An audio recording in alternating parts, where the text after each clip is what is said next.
Quick update on the 58 Corvette.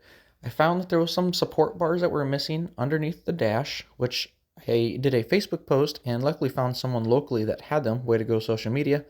And so yeah, now that we have that all adjusted right, this door is completely different now that the dash is in a different spot, and that changed the way that the mounting position is and everything. So and we also found that the front nose was missing a couple support brackets as well, as you can see right here in the Corvette Central manual that I have.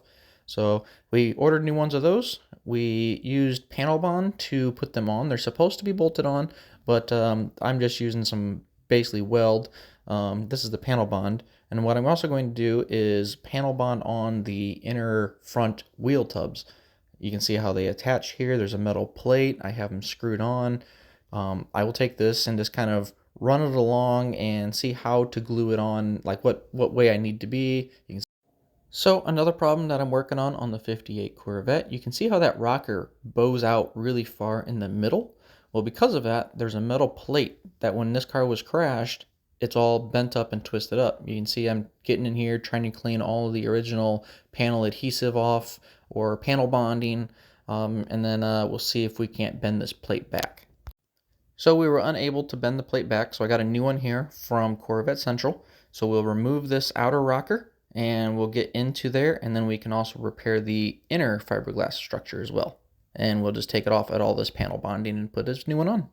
With this cover off, you can see where it attached with the rivets. We'll clean up any other fiberglass residue that we got laying around on the car. And we got the old one out. And you can see how the inner rocker actually is missing a piece. And you can see the old one here is actually bent real far.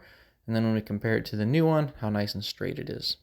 After removing the outer rocker, we found some other issues. You can see there's a crack here on the rocker. And then also this section right here wasn't even glued or attached in. So here's that inner rocker piece again, that you can see how twisted up the original one is, and that was holding the rocker out. I test fit the new inner rocker structure many times, and I also used a clamp to kind of put it in position as if I was to install it and how it would hold it.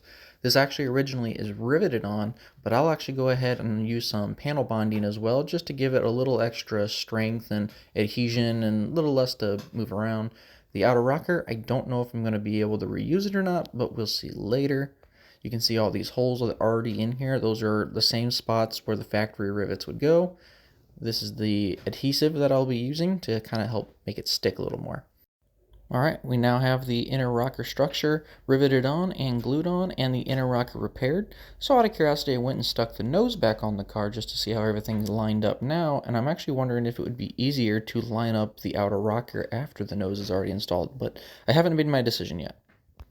So I actually cleaned up the outer rocker, and I stuck it on the car as a test fit. We screwed it on in place, and it actually cleaned up really well. We might actually use it. So if we actually take a step back, it actually all looks level and everything. So we might actually do this.